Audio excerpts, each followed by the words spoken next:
जय हिंद दोस्तों, और एक बार फिर से स्वागत है आप सभी का आपके अपने चैनल पर। ईसीएस अगर आपका भी ऑन है या ऑटो डेबिट या एनएसीएच, ये इनमें से किसी भी चीज़ को अगर आपने एप्लीकेशन पर ऑन कर रखा है, कहीं भी एनबीएफसी से लोन लिया है, क्रेडिट कार्ड है या किसी तरीके का पर्सनल लोन लिया है किसी भी एनबीएफसी से, और आपने भी अब ईसीएस ऑन कर लिया है, तो आखिर ईसीएस के चार्जेस आपको पे करने पड़ेंगे या फिर ईसीएस के चार्जेस पे करने से आप कैसे बच सकते हैं, कैसे चूक सकते हैं, इन सभी के बारे में डिस्कशन करेंगे आज के इस वीडियो में। तो आज का ये वीडियो बेसिकली उन लोगों के लिए है जिनका लोन है और कहीं ना कहीं से ईसीएस वगैरह ऑन है। काफ़ी लोग कमेंट कर रहे थे कि हमारा ईसीएस ऑन है, हमें चार्जेस बार बार पे करने पड़ते हैं, तो इसका क्या सॉल्यूशन हो सकता है, इस पर एक वीडियो लेकर आइए। तो मैं आप लोगों की डिमांड पर ये वीडियो लेकर आया हूँ। इस वीडियो को आप लोग ध्यान से देखेंगे। ये वीडियो खासकर दो लोगों के लिए है। सबसे पहले अगर आपका नॉर्मल सेविंग्स अकाउंट है और दूसरा अगर आपका सैलरीड अकाउंट है, दोनों के बारे में एक एक करके डिस्कशन करेंगे। इससे पहले अगर आप हमारे चैनल पर नए हैं और चैनल को सब्सक्राइब नहीं किया तो चैनल को सब्सक्राइब करके बेल आइकन को प्रेस कर लें। अब हम लोग समझते ये हैं कि ये ईसीएस या ऑटो डेबिट क्या होता है। जब आप कहीं से लोन लेते हैं तो कंपनी आपको बोलती है अपने डेबिट कार्ड या नेट बैंकिंग के डिटेल्स के थ्रू ईसीएस एक्टिवेट करने के लिए, ताकि आपकी जब ईएमआई हो तो वो ऑटोमेटिक आपके अकाउंट से डेबिट हो सके।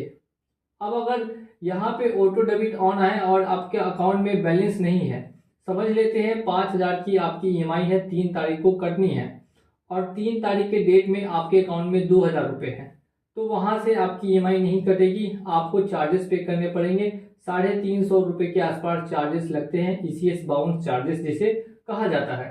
ये बैंक काट लेती है और इसके बाद आपकी ईएमआई भी डिफॉल्ट है, साथ में आपको चार्जेस भी पे करने पड़े। अब काफ़ी लोग ऐसे होते हैं जिनके पास नॉर्मल सेविंग्स अकाउंट है और उन्होंने बहुत जगह से लोन ले रखा है या किसी तरीके के लोन ट्रैप में फंसे हुए हैं। अब फंसने के बाद उनके पास इतनी क्षमता नहीं है कि वो अपना लोन जो है वो पेमेंट कर सके, लेकिन अकाउंट में ईसीएस भी लगा के छोड़ा हुआ है। अब ऐसे में उनके मन में काफ़ी कंफ्यूजन होती है कि अब क्या करें, क्या बैंक के अकाउंट के साथ क्या किया जा सकता है। तो आप लोग ध्यान से समझिए और इसे देखते रहिए। अगर आप लोग बैंक अकाउंट में ईसीएस लगा के छोड़ चुके हैं और वो लगातार आपका ईसीएस बाउंस कर रहा है, तो सबसे पहले आपका अकाउंट निगेटिव हो जाएगा। कितना निगेटिव होगा इसकी कोई भी लिमिट नहीं है। 10,000 निगेटिव, 20,000 निगेटिव, 30,000 तक, मैक्सिमम 40,000 रुपये तक निगेटिव आपका जा सकता है और हाईएस्ट अभी तक 50,000 रुपये मैंने देखा है कि निगेटिव अकाउंट गया, इससे ज़्यादा तो अभी तक नहीं गया। अब ये जो 50,000 रुपये निगेटिव अकाउंट गया, क्या ये आपको पे करना पड़ेगा या फिर फ्यूचर में कहीं ना कहीं से आपको जुगाड़ करके देना पड़ेगा, इसके बारे में बात करते हैं। देखिए यहाँ पर होगा क्या, अगर आप उस बैंक में किसी तरीके की ट्रांजैक्शन नहीं करेंगे, मान लेते हैं एक्सिस का बैंक है और उसमें आपने किसी तरीके की ट्रांजैक्शन नहीं की। अब ट्रांजैक्शन नहीं करने पर 1 साल 1.5 साल आप ट्रांजैक्शन नहीं करेंगे, उसको खाली छोड़ देंगे, तो वो अकाउंट जो है वो बैंक वाले आपका ऑटोमेटिकली फ्रीज कर लेंगे। फ्रीज करने का मतलब है आप उस अकाउंट में किसी तरीके की ट्रांजैक्शन आप चाहेंगे तो भी नहीं होगी, वो अकाउंट अब आपका फ्रीज हो चुका है। अब यहाँ पे आपका जो पहले का निगेटिव में अमाउंट था वो रहेगा। अब इससे क्या आपको फर्क पड़ेगा, इससे फर्क ये पड़ेगा कि आप फ्यूचर में कभी उस अकाउंट को रीयूज करना चाहेंगे तो आपको उतना अमाउंट जो भी ड्यू है वो पेमेंट करना पड़ेगा, नहीं तो आप उस अकाउंट को यूज नहीं कर सकते। इसका मतलब साफ है कि अगर आपने लोन लिया है और आपने ईसीएस ऑन करके रखा है, आप लोन डिफॉल्ट कर रहे हैं, तो आपको उस बैंक अकाउंट को खाली करके छोड़ना होगा, तभी जाकर वो अपने आप 1-2 साल बाद फ्रीज हो सकता है या हो जाएगा। ठीक है, अब यहाँ बात कर लिए हम लोगों ने नॉर्मल सेविंग्स अकाउंट के बारे में। अब यहाँ पर हम लोग आगे बढ़ेंगे सैलरीड अकाउंट के बारे में। और एक और जो इम्पोर्टेंट कंक्लूजन यहाँ पे निकल कर ये आता है कि अगर यहाँ पे ध्यान समझिए, अगर आपकी ईसीएस बाउंसेस होती है तो क्या आपके ऊपर केस कर सकती है कंपनी। इस टॉपिक पर एक वीडियो ऑलरेडी मेरे चैनल पर मिलेगा, तो चैनल को सब्सक्राइब करके आप देख सकते हैं, या हाल फिलहाल में वीडियो आएगा तो वो आपको मैं इंफॉर्मेशन दे दूंगा। अभी फिलहाल बात करते हैं सैलरीड पर्सन के लिए।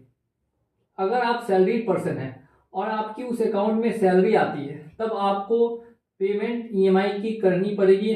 आपके पास सिर्फ और सिर्फ 2 ही ऑप्शन बचेंगे, 2 से ज़्यादा आपके पास ऑप्शन नहीं है। यही ऑप्शन है कि या तो आप EMI timely to timely payment करते रहे, नहीं तो फिर आपको 3,000 4,000 एक्स्ट्रा चार्जेस महीने के लगेंगे और वो ऑटोमेटिक आपके अकाउंट से डेबिट भी हो जाएंगे। तो इससे आपको लॉस होगा, आपका जो आउटस्टैंडिंग है वो भी रहेगा और साथ साथ में आपको 3-4 हज़ार रुपये महीने का लॉस भी सहना पड़ेगा। अब यहाँ पे हम लोग बात करते हैं कि दूसरा ऑप्शन क्या है। दूसरा ऑप्शन यही है कि आप सैलरीड अकाउंट को चेंज करा लें। अगर आप सैलरी अकाउंट चेंज करा लेते हैं तो सैलरी फिर दूसरे अकाउंट में आएगी, तो फिर यहाँ पे आपको ज्यादा प्रॉब्लम या दिक्कत फेस करनी नहीं पड़ेगी। सिर्फ और सिर्फ यही दो ऑप्शन उन लोगों के पास है जिन्होंने ईसीएस ऑन कर रखा है और उनका सैलरीड अकाउंट है।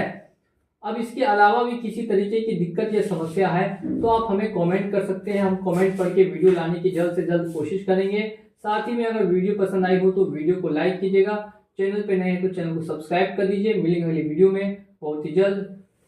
जय हिंद, जय भारत।